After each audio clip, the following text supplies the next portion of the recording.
Muito bom dia, povo de Deus. Muito bom dia. Que a paz de nosso Senhor e Salvador Jesus Cristo seja com a sua vida nessa manhã abençoada de quarta-feira, série Iniquidade. Eu sou a pastora Patrícia Ranieri. Espero que seja bênção na sua vida.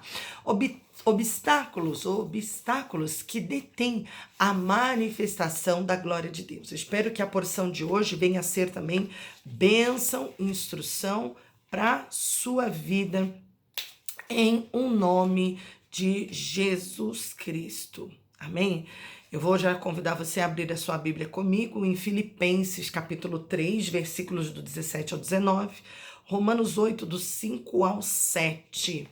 Uma passada aqui breve, com mais uma porção sobre a iniquidade. Bem, ontem nós estávamos falando que enquanto a iniquidade ela não for erradicada, o crente ele vai ser prisioneiro da sua carne. Bem, hoje, por outro lado, eu quero te dizer que ele vai tentar, essa pessoa que está com uma vida erradicada, né, prisioneira da iniquidade, essa pessoa ela vai tentar viver uma vida espiritual.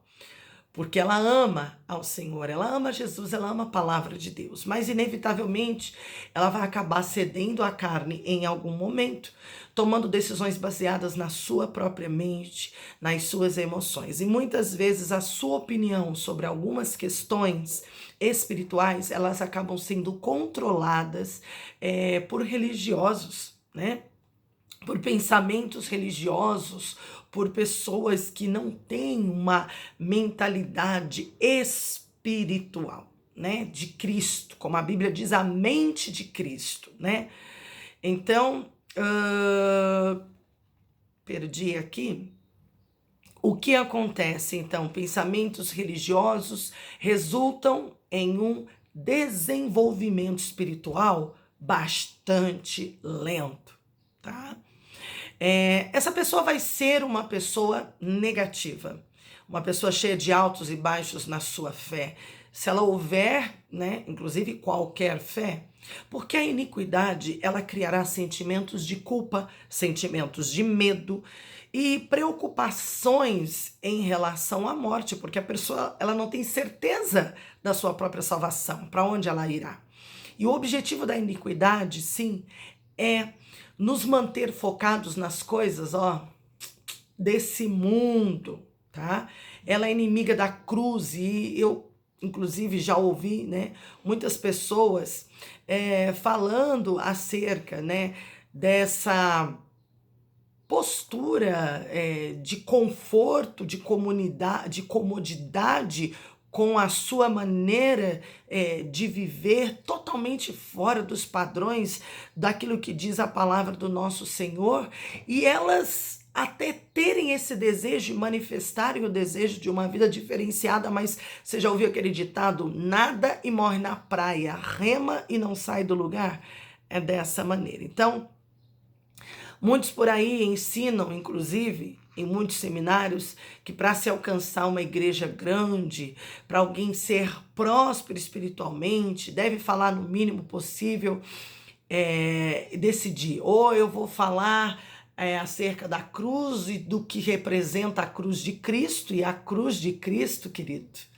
A cruz, se você soubesse tudo o que representa a cruz foi uma renúncia, a cruz foi uma entrega, a cruz foi um preço. A cruz, queridos, para nós, espiritualmente falando, ela tem um significado muito profundo, quando inclusive no Evangelho diz, tome a sua cruz e siga-me. Mas tem gente que não quer que você fale da cruz. E parece que é muito mais fácil, né? Falar das coisas que alimentam mais a nossa carne, que nos massageiam, do que significa aquele sacrifício lá na cruz. Muitos estão presos, sim, na iniquidade. E se você falar assim, inclusive pastores, sim. Inclusive pastores, e não estou falando de nenhum ministério especificamente não, querido. É que lembra, iniquidade é raiz. Quanta gente está andando, caminhando, propondo fazer coisas com uma vida amarrada na raiz da iniquidade e não sabe. Então, muitos pastores sim estão presos na iniquidade, tendo apenas uma aparência de espiritualidade, mas buscando, infelizmente, a fama desse mundo, né? Almejando o ministério de alcance mundial. Será que é isso, gente? Oh, meu Deus, fazer a obra de Deus, se não tiver essa proporção, então não é obra? Pelo amor de Deus. Queridos, eu queria fazer a obra de Deus e anelo, e ela não precisa virar público daquilo que eu faço, ela não precisa ter visibilidade, notoriedade, não. Fazer a obra de Deus, sabe, cumprir. Às vezes você está cumprindo aí em quatro paredes. Você acha que eu me sinto menos fazendo os meus devocionais do que aquele que está, às vezes, aí, tão em eminência, com uma vida tão pública, sempre na mídia, né? Na mídia gospel, sendo conhecido. Eu tô aqui hoje, eu tô ali amanhã, e já bota aquela agenda do mês todo. Eu também já tive. Há muitos anos atrás, quando eu era uma missionária e eu não tinha meu filho ainda, a minha vida era dedicada à itinerância, eu também já publiquei essa agenda do mês onde você tá. Hoje aqui, amanhã lá, depois de amanhã ali, aqui, lá. Queridos, essa loucura no cumprir e às vezes não viver também me trouxe esgotamento emocional e espiritual.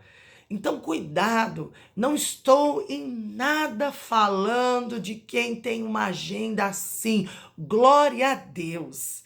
É porque Deus está te dando e você está conseguindo cumprir. Chegou um momento que eu não consegui.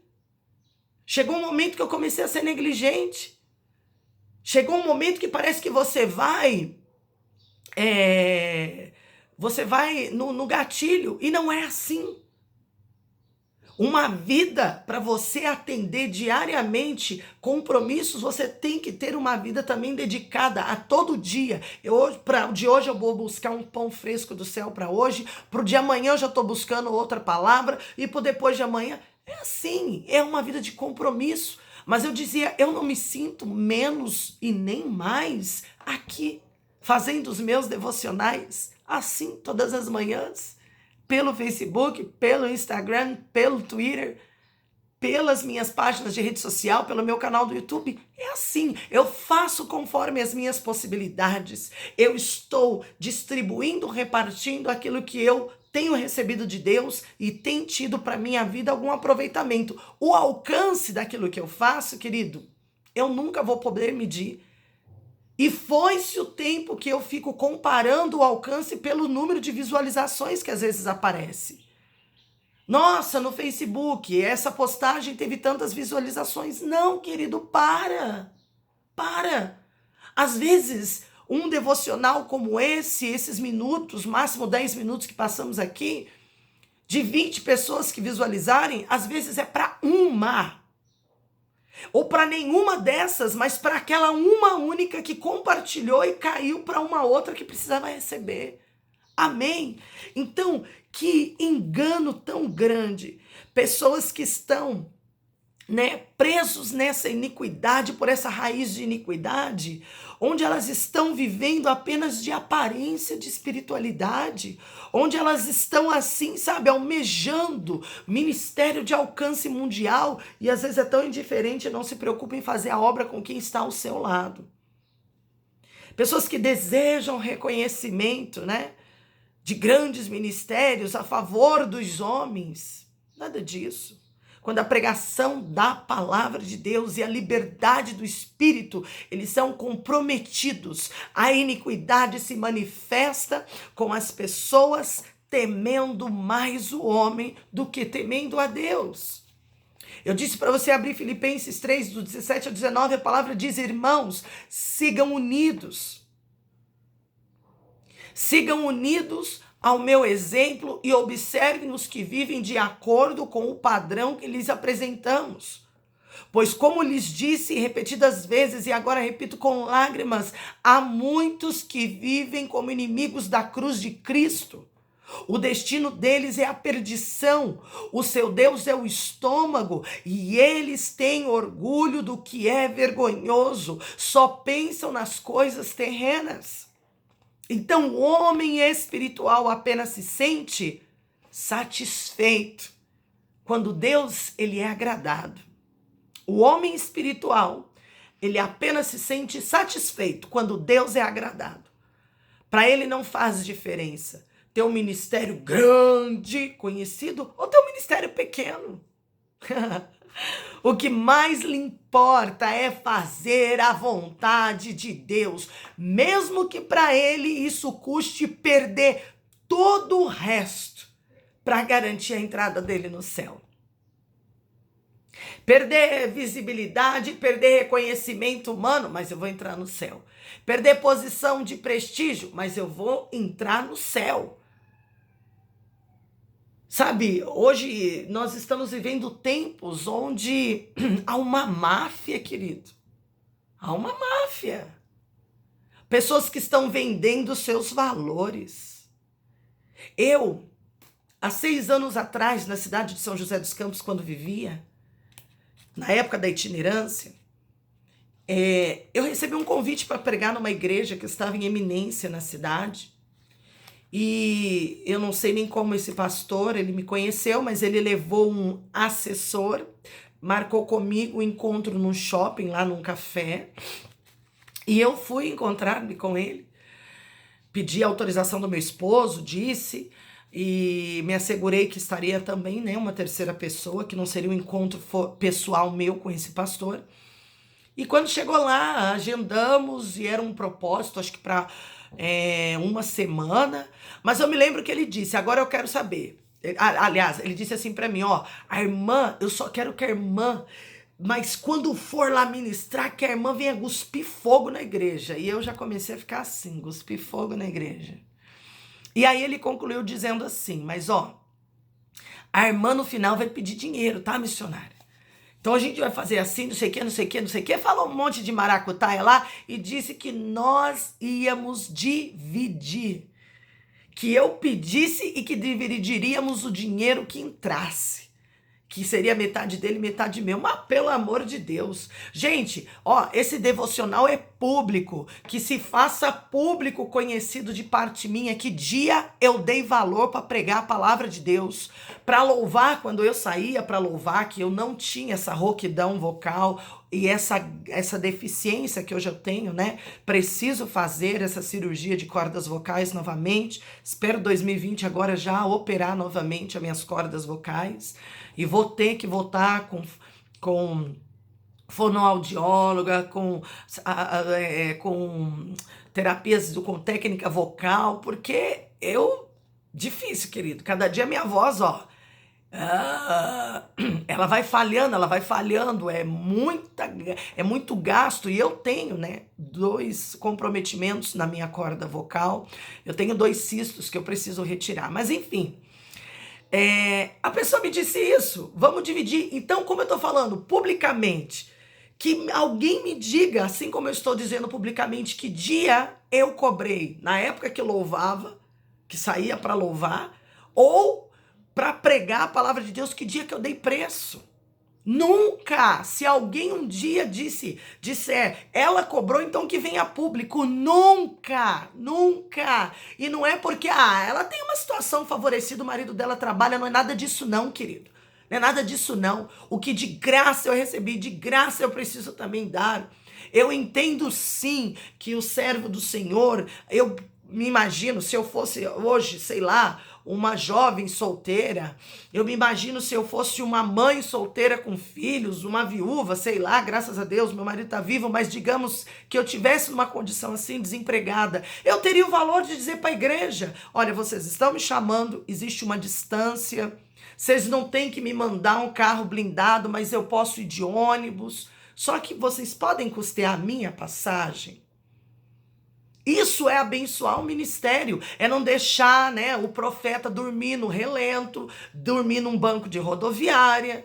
E se a igreja pode abençoar, abençoa, mas é que nós criamos maus hábitos e hoje é impossível arrancar. Fomos nós que criamos monstros dentro do evangelho. Pessoas que, para pregar você tem que me dar dinheiro. Para louvar você tem que me dar dinheiro. Não estou falando de ninguém pontualmente, por favor. Pastoreávamos em São José dos Campos e nós abençoamos a vida de todos que foram pregar um dia na nossa igreja.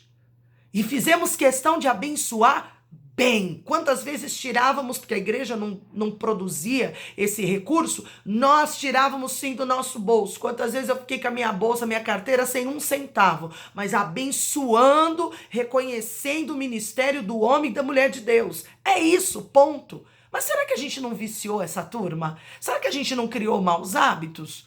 Porque será que eu não acho indigno você, um homem casado, um pastor, um presbítero, um evangelista, pai de família, está desempregado, ele vai pregar, o camarada passa o dia todo num monte da vida, consagrando, separando, estudando. Você está pensando o quê? Para adquirir isso aqui, ó, deixa eu tentar virar aqui atrás, ó. Isso aqui custa, livro, material, Bíblia de estudo, custa, querido.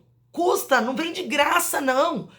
Uma Bíblia boa de estudo, ela vai começar a partir de R$ 200, 175, uma Bíblia boa. E aí? Aí o camarada vai pregar, dá um vintão na mão dele. Que é isso? Mas, por favor, não vamos também falar dessas coisas absurdas, de oferta de 1.000. Se você tem, abençoa. Ah, se eu tivesse, eu abençoava mesmo, com força, com vontade. Mas, queridos, nós também estamos caindo nesse grande erro e alimentando nas pessoas esse grande mal, essa raiz maligna de iniquidade. E porque isso tem, sim, alimentado o ego de pessoas, e elas, o homem, ele já não está mais nessa inclinação espiritual, ele já não está fazendo para agradar a Deus, não é para agradar a Deus, virou profissão, tá quebrado em nome de Jesus. Profissão tá quebrado em nome de Jesus. Ministério é ofício, não é profissão. Se tá faltando alimento na minha casa, então eu tenho que buscar emprego. É emprego, é trabalho que vai me dar salário para eu manter minha família. Você tá entendendo? Você consegue separar as coisas? É isso. É isso. Para ele não faz diferença ter um ministério grande ou pequeno quando o homem é espiritual. O que mais lhe importa é fazer a vontade de Deus, mesmo que para ele isso custe perder todo o resto para garantir a sua entrada no céu. Eu estou falando para aqueles que Deus está chamando exclusivamente ao ministério. E eu creio que quem Deus chama exclusivamente para o ministério, Deus também é fiel para suprir, porque Deus não é louco. Louco somos nós.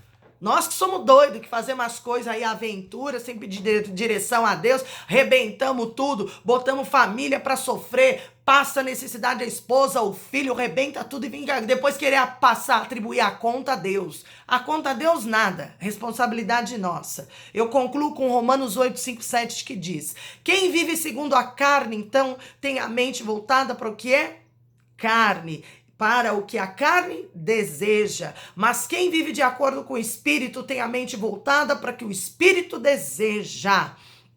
A mentalidade da carne é morte, mas a mentalidade do Espírito é vida e paz. A mentalidade da carne é inimiga de Deus, porque não se submete à lei de Deus e nem pode fazê-lo. Então, algo claramente ilustrado nas Escrituras é que o nosso Senhor, o Espírito Santo, a ele ninguém pode enganar. Ninguém pode ser do Espírito e da carne ao mesmo tempo. Balela, não existe isso, tá bom? Se você dá lugar para tua carne, para tua língua, para as tuas atitudes malignas e diabólicas, você é carne, você não é espírito não, tá bom? Ou seja, ou você é de um lado, ou você é do outro, ou você é luz, ou você é trevas. Ser do Espírito, querido, implica em um tipo de comportamento e os seus objetivos são diferentes dos objetivos desse mundo. O conceito de que se pode viver na carne, que também se pode viver no Espírito, porque a justiça de Deus, ela justifica. Porque a justiça de Deus justifica independentemente dos atos da pessoa. Tem criado uma igreja cheia de pecado, cheia de enfermidade, cheia de religião e morte espiritual. É isso. A igreja não tem a menor ideia do que significa viver segundo o Espírito. Eu creio que Deus, Ele está nos chamando para parar e rever muitas das doutrinas que nós temos aceitado e examiná-las. O Senhor nos está chamando a examiná-las à luz dos resultados que se tem produzido. Pense nisso nessa quarta-feira. A partir de amanhã, quinta, na nossa série Iniquidade, nós vamos começar com as moras da iniquidade, ok? As moras da iniquidade, porque a terra está cheia de gente que literalmente mora numa morada espiritual e almática. Que perigoso tudo isso, né? A iniquidade tem moldado a mente de muita gente. E isso é um grande perigo. Mas eu vou ficando por aqui. Eu sou a pastora Patrícia Ranieri. Deus te abençoe. Essa foi mais uma porção da nossa série Iniquidades. Foi bênção para você. Compartilha, faça outras pessoas receberem e serem abençoadas também. Deus te abençoe. Um abraço. Tchau.